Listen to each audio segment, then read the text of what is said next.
샬롬, 지난 주간 평안하셨나요? 어느덧 한 주를 마무리하는 토요일 10월 16일 한 절 앉기 시작하겠습니다.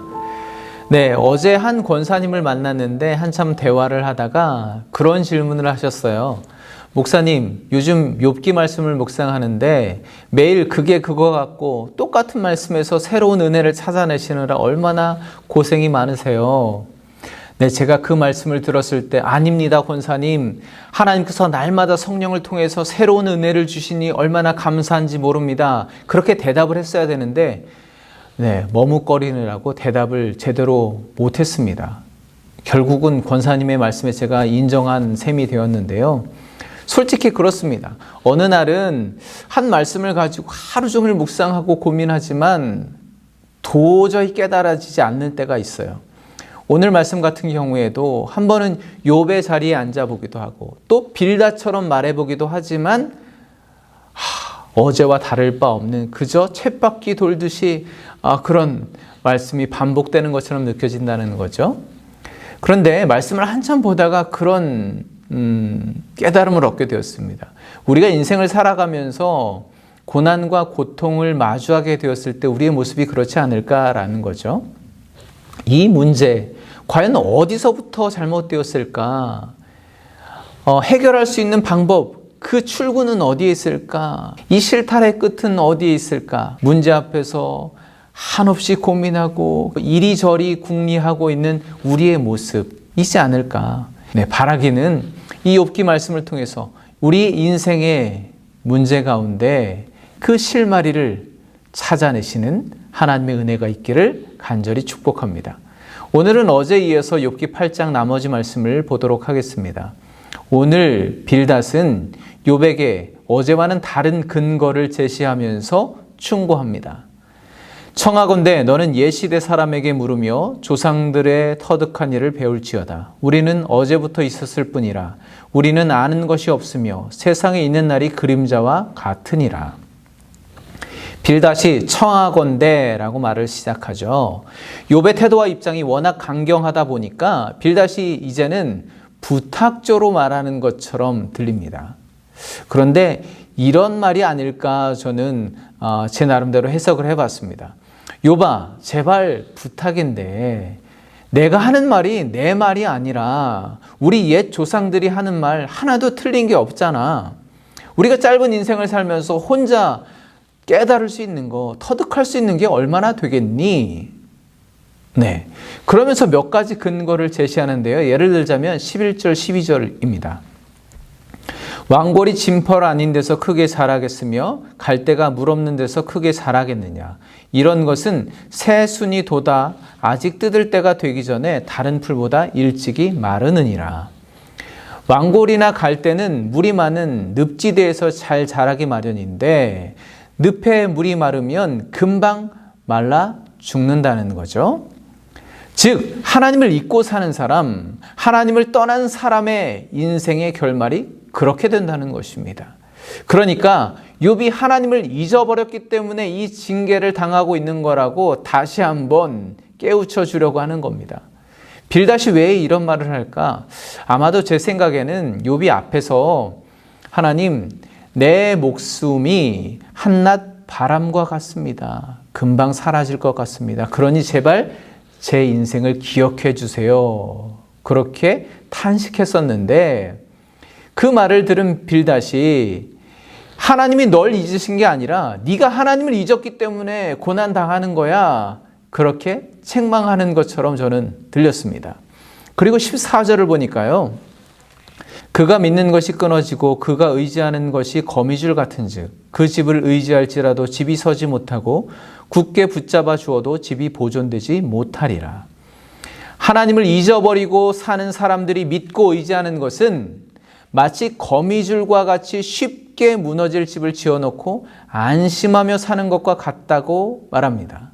그렇잖아요. 거미는 한나절이면 거미줄을 완벽하게 지어서 집을 마련해 놓죠. 그렇지만 순간 갑자기 불어오는 바람에 거미줄이 완전히 찢겨지고 나뭇가지가 흔들리면 무너져 버리게 되잖아요. 순식간에 모든 재산과 자녀를 잃어버린 욥의 신세가 딱 그렇지 않냐고 전곡을 찌르고 있는 것입니다. 사실 이건 충고도 아니고 책망도 아니고 그저 비꼬고 조롱하는 것이나 마찬가지이죠. 엘리바스도 그렇고 빌닷이 욥을 찾아온 목적은 그를 위로해 주기 위함입니다. 그런데 정작 그들이 말하는 걸 가만히 들어보면 욥의 고통과 아픔은 전혀 헤아리지 못하고 공감하지 못하고 위로해 주지 못하고 있습니다. 물론 예로부터 전해내려오는 전통과 지혜를 따르라는 빌닷의 말 역시 하나도 틀린 바가 없습니다. 그의 말 자체만 뚝 떼어서 생각해 보면 전부 옳은 소리뿐입니다. 솔직히 앞뒤 문맥을 다 잘라내고 또 이 본문의 출처도 밝히지 않고 이게 하나님의 말씀입니다 하고 오늘 본문을 들려주면 아주 완벽한 설교처럼 들릴 수도 있습니다. 그러나 이렇게 완벽한 지혜의 말도 욥이 정말 아파하고 절망하고 있는 그 고통의 깊은 곳까지는 전혀 닿지 못하고 있습니다. 그렇잖아요. 우리 몸속 어딘가에 병이 생기면 어떤 방법으로든 그 병의 근원이 있는 곳까지 찾아 들어가서 처치를 해야 비로소 효과적인 치료와 회복이 이루어지는 것이잖아요.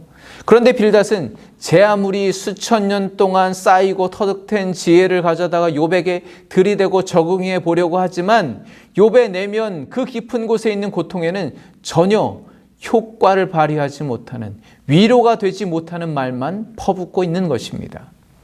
저는 이 모습을 보면서 한 장면을 상상하게 되었습니다. 갑자기 큰 교통사고가 생겨서 응급실에 실려와서 생명이 위독해서 촉각을 다투는 피투성이 환자를 앞에다 두고 사고가 어디서 어떻게 났는지, 귀책 사유가 어떻게 되는지, 이럴 경우에 법적인 판례는 어떻게 이루어질지 그런 것들을 시시콜콜 따지고 있는 것과 마찬가지가 아닌가. 그 환자에게 지금 가장 필요한 것은 상처가 얼마나 심각한지를 살피고 살려내는 것이 우선이지 않겠어요? 저는 오늘 말씀을 묵상하면서 한 가지 깨달아진 것이 있습니다. 사실 저도 목회를 하면 할수록 점점 그런 실수를 자주 하게 되는 것 같습니다. 어떤 사람을 상담하거나 위로해 주려고 할 때 경험적으로 생긴 나만의 기계적인 공식을 가져다가 그 사람을 억지로 그 공식 안에 끼워 넣고 내가 원하는 답을 찾아내려고 하는 경향이 있다는 겁니다. 그리고 내가 목회자로서 어떻게든 무엇이든 정답을 좀 찾아서 제시해 주어야 내가 할 일을 했다라고 착각하는 경향이 있다는 것이죠. 그래서 상대방의 반응을 수시로 살피면서 이런저런 성경 말씀과 나의 경험을 총동원해서 답을 찾아주려고 노력합니다. 그런데요, 솔직히 말씀드리면 그분이 내가 목사니까 그렇게 귀 기울여 들어주시는 거지 사실은 별로 위로받지 못하는구나 라는 걸 저도 느낄 때가 있다는 겁니다. 이 세상의 모든 사람의 모든 상황에 대입해서 해결해 줄 수 있는 절대적인 진리는 존재하지 않습니다. 수천 년 동안 검증된 전통적인 지혜도 욥의 고통을 다 설명해 주지 못하잖아요. 누군가를 위로한다는 것은 빈틈없는 논리와 신앙적인 공식들을 던져주고 거기에 대입해서 한번 풀어보라고 하고 정답을 채점해 주는 게 아닙니다. 오히려 그것은 하나님의 역사를 가로막을 수도 있습니다. 왜냐하면 우리 인생의 절대적인 진리는 하나님 한 분밖에 없기 때문이죠. 우리에게 있는 믿음과 확신과 삶의 원리가 너무나도 철저하고 탄탄하면 정작 절대적인 진리인 하나님의 말씀이 우리의 보혜사 되시는 성령님이 개입하실 여지가 사라지게 됩니다. 여러분, 오늘 빌닷을 통해서 우리 자신을 한번 돌아봤으면 좋겠습니다. 혹시 나는 자녀들에게 배우자, 주변 동료들, 또 교회 공동체, 목회자, 그가 누구이건 내 주변에 위로가 필요한 욥과 같은 자들에게 내가 스스로 잘 짜놓은 여러 가지 신앙적인 삶의 경험적인 공식들을 들이대느라 하나님이 개입하실 여지를 제한하고 있지 않은지 돌아보았으면 좋겠습니다. 하나님께서는 마른 뼈들에게 생기를 들어가게 하셔서 그들이 살아나서 큰 군대를 이루게 하셨잖아요.